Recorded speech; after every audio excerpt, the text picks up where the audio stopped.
into the next question, whether you're in a relationship or not, how does your frequency affect your ability to truly connect with another person?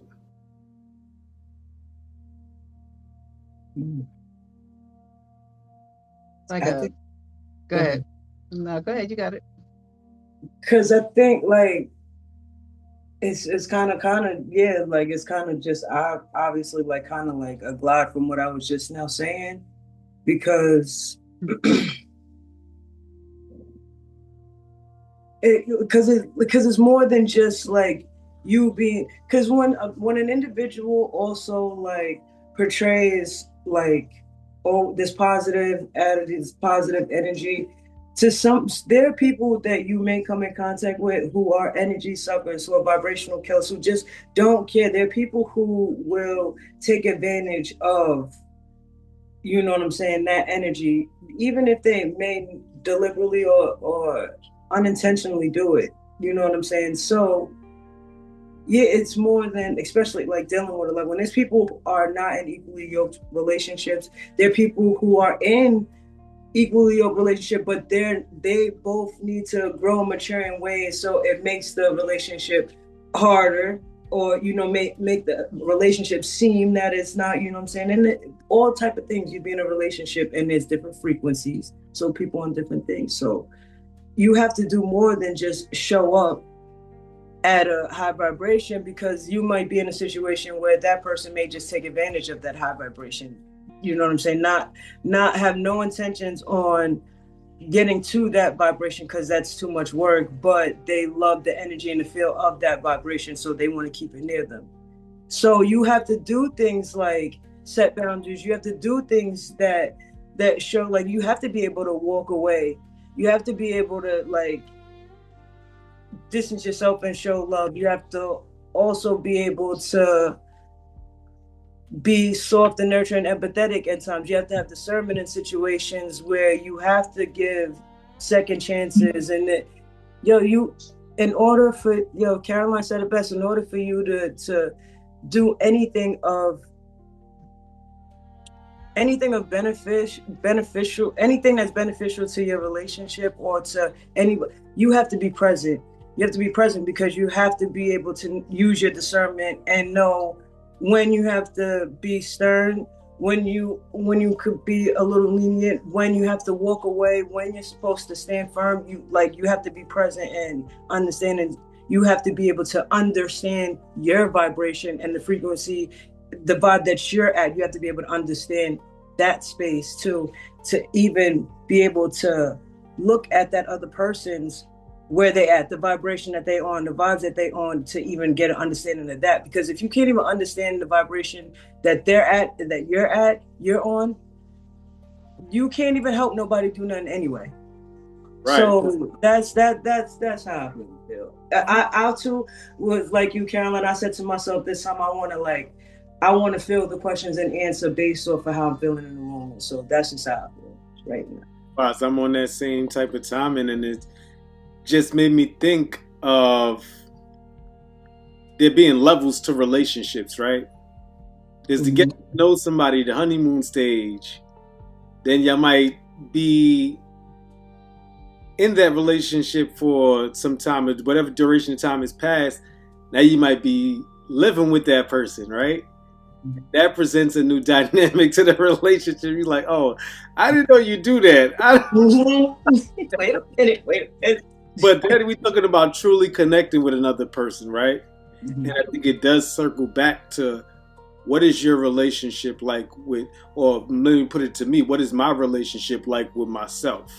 Mm-hmm. Because that's where it starts from the frequency, the output of me being able to show up for somebody. How am I showing up for myself first? Mm-hmm. So Yeah, that's man. that's what I'm taking from this question, and where we're at in the conversation at this time. You and Supernatural C said, we just going, we're freestyling pretty much right now, but Mm-hmm. it's And I've creating. got to bounce off the back of that because that's the bit I left out on my promo, is that somebody's projections isn't just about the programming that they've received or if you remind them of somebody. There's an element I missed out, which you just said, IMI, which is perception of self. So what people often do when they're projecting or transferring is transferring onto you who they are. So they assume you do that because that's what I would do. So, you know, I had a situation recently where somebody acted a certain way and I could see that they expected a response out of me. It was a very clear interaction where I was like, you think I'm going to do this, but you think I'm going to do that not because of who I am, because you don't know me well enough. You think I'm going to do that because of who you are. So that's what people do, because that's what you think people do in your mind and in your world. And I think for me, the answer to this question is fundamentally it's truth. You know, I'm listening to you all and I'm thinking about it and I'm like, that's why I've always found care experience young people to be so bright and beautiful, because they tend to be very truthful and very honest. You know, my interactions with them are, they're less, they hide themselves less. If you build that trust with them, they'll tell you as it is. And for me, I think that's how I form the best, long-lasting, positive, loving connections, because it's not really about what you do. It's about whether you're honest about it. Do you know what I mean? So I think what I know I struggle with is when what's coming out doesn't match the vibration. When I know that's dishonest. I can't connect with that, because I'm like, I'm not interacting with you. I'm interacting with this other thing that isn't you. You know what I'm saying? So whoever you are, me in my world, I'm good with. And a lot of that is to do with who I am in myself and the forgiveness I've given myself. But when I'm talking to BS, there's a tangible, for me, there's a tangible wall that I can feel. And I think the older I get, the less willing I am to bother with that wall. Like, I can't be bothered to try and kick it down. You know what I mean? I can connect with the truth, warts and all your flaws, all your bad thoughts, I want to kill that person. Yeah, I get it. You know what I mean? I remember one of my, that's why me and Synthonia connected at the start, because I remember her telling me about, hope you don't mind me saying this, I can edit it out if you want, but I remember you talking about being on the underground in New York, and how sometimes you just want to kill someone. No, you don't have to edit that out. Yeah, I know that feeling. You know what I mean? I didn't judge you. I didn't think it was bad. You know what I mean? I didn't think, oh, she's violent. You know what I mean? I just thought, yeah, I get it. So I think for me, connection, real true connection with anybody has to have truth as the foundation. Feel that. Yeah. Before I give my comment, I've been on a New York subway, so yeah, man. Survive how you survive, champ. That's a lot. I'm gonna take a car. I'm gonna walk for real. But to y'all guys' point again, like, I'm freestyling as well. It's easiest to trust yourself first, and that comes with loving on yourself, right? I was recently in a mental health class, and I was put in a situation where I needed to either sink or swim, for lack of better words, as far as trusting intuition and how I was going to react.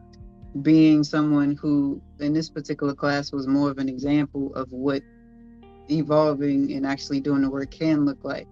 Like, are you going to choose to be petty and rude, or are you going to choose to show other people how to notice the negativity, notice that negative energy, but still approach it from a place of, this is also a human being who's clearly going through things I don't know about. I don't have to engage with you in that way, but I also don't have to allow your negativity to affect how I project in this moment. And there was a situation like that for a few days with a certain person who clearly was going through a lot.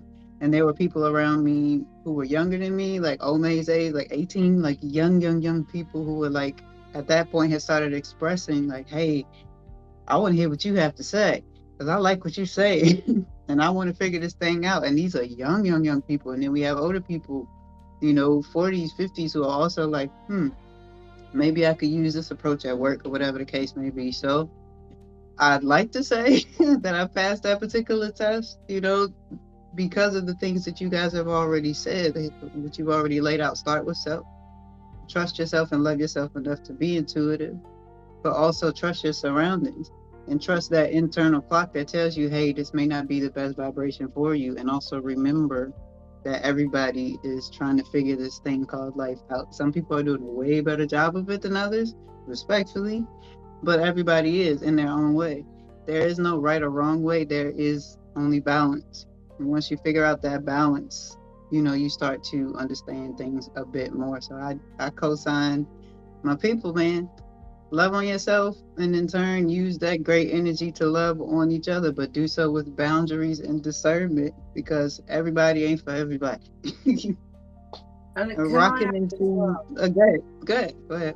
Go on, you finish and then I'll come in. Go ahead. I was actually going to move into the next question. So if you have a comment, go ahead, and then we'll roll into it.